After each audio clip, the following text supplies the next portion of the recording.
Growing up in Detroit as a young boy I faced many challenges because at 6 years old, my mother and father, they divorced. He wasn't around as much as I desired. We were in the same city, but he was absent. And because of that, I got involved in seeking these quests for affirmation. And they led me into some dangerous situations. It's not a coincidence that the majority of boys who are in gangs are fatherless. My name is Jason Wilson, and this is my story. I was aware of God. I would see my mom pray and my brother pray growing up.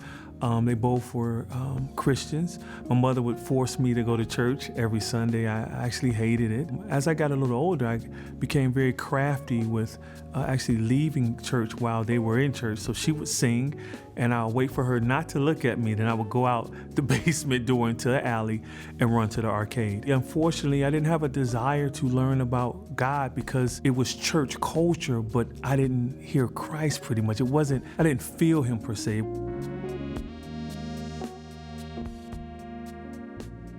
I almost died twice running from God's call on my life. I studied Egyptology, Jehovah's Witnesses. I studied Hinduism. You might as well say atheism because I didn't believe as well. And Buddhism because I trained in other martial arts. Just trying to understand, I knew there was a God, but I didn't see him. People, I saw the hypocrisy. And I allowed the hypocrisy of men to stop me from getting a relationship with the creator of men. And because of that, he knew someone just preaching to me the gospel would not draw me. One of a spiritual mother at the time had prophesied that someone was going to get in an accident in her son's car. Told him not to drive.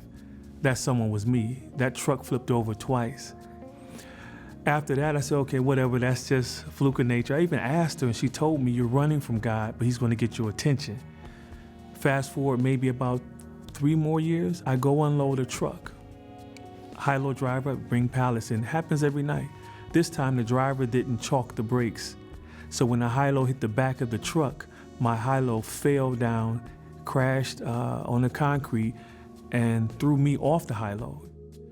And right before that accident, I'm on the phone with my wife, Nicole, telling her, if God was real, why am I in here working so hard? Why isn't he using my gifts to help people? Within a matter of 10 minutes, I'm on the ground, heavyweight high-low next to me, and I'm crying, and I say, Father, I will never go against you. I had a dream, and I saw a soldier with a sword say to me, he says, we need you to fight for us. And I said, never, you got the wrong person. So I'm screaming for my mother, and she's walking by the hallway, not hearing me. And this is in a dream. I wake up, I run to the door, catch her before she leaves for work. I say, Mom, I just had this dream, and I broke down crying, and she started crying. And she said, he's calling you, but you're running.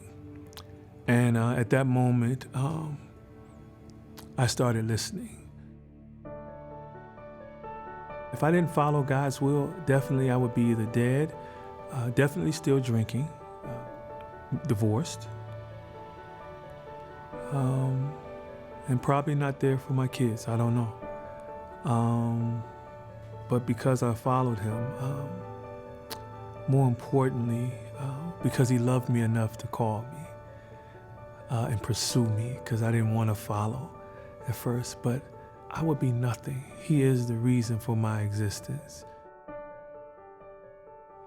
It's not God's desire that any boy grows up without their father, but at the end of the day, it's about accomplishing his will. So the pain I experienced not having a father is worth being able to impact hundreds of thousands of people who don't have their father.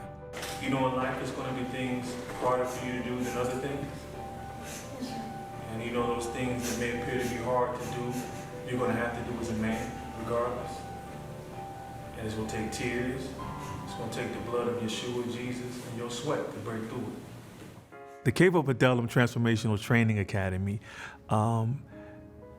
it came from my desire. The cave came from a desire to help not only myself, but boys and men. I have a saying, I be what I didn't see.